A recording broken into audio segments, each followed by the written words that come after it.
How to download and install GTA 4. Hello everyone, I am Vishaka and welcome to our channel. Let's get right into the tutorial.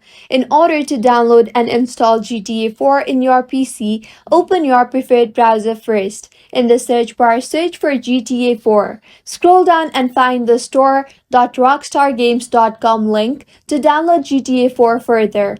In the interface that you will be led to, tap on the PC Buy Now option. You can also go ahead with Mac or Linux, and it does not necessarily has to be Windows.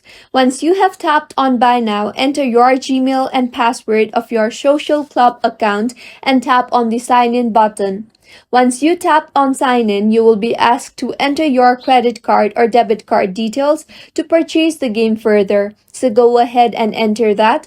After purchasing, the installation process will begin itself, and this is how you download GTA 4 on PC. If you find this tutorial helpful, do subscribe to our channel. Thank you for staying with us until the end.